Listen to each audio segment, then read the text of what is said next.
to say, in some ways I miss teaching the church history classes, but I do like the smaller elective classes too. I teach Calvin's Institutes. That's always a favorite. I've just finished that in the fall semester. I'll teach it every other year. I teach Westminster Confession of Faith. And then I teach two classes that are not so directly related to historical theology or history, but somewhat.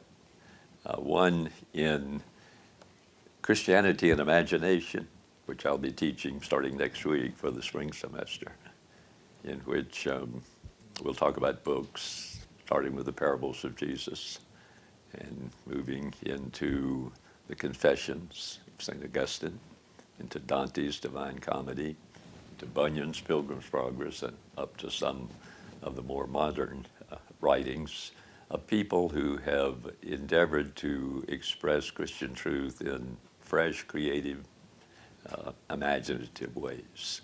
Students do a project in that class, write short stories, write poetry, do art, design, photographic display, drama, anything they want to do. So that is fun. And then the fourth class that I'm going to keep doing is Sickness and Suffering, which I do every other year as well.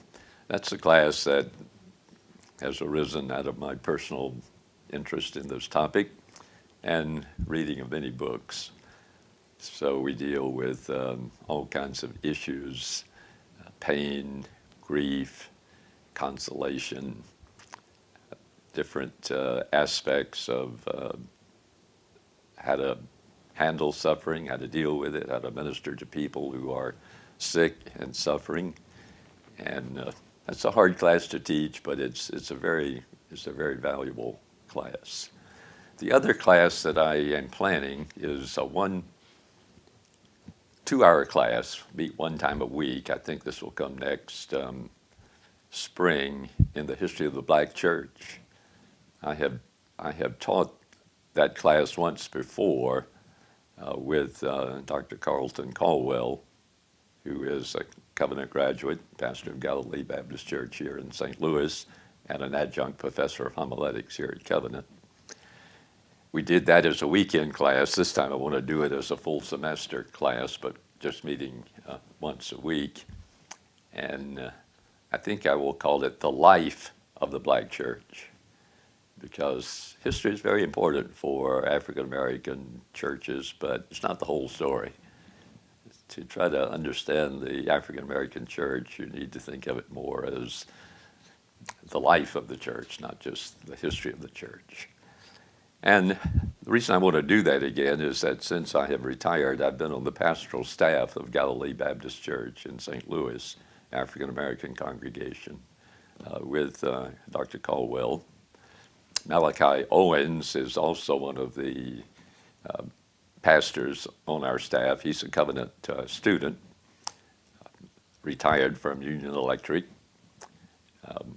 wonderful musician, sings for the St. Louis Symphony Chorus, and for 25 years has been the cantor at Temple Emmanuel Synagogue, just across the street from us here. So it's a privilege to serve with those men at that church. I'd had a long association with that church. I'd been preaching there once a year, second Sunday in December, for about 10 years. And they call that the Dr. Calhoun Sunday. So when I retired, I thought I'd like to have a closer connection with Galilee. And I've been serving there, learning a lot, learning how to preach better, and appreciating the liveliness and the commitment of that congregation.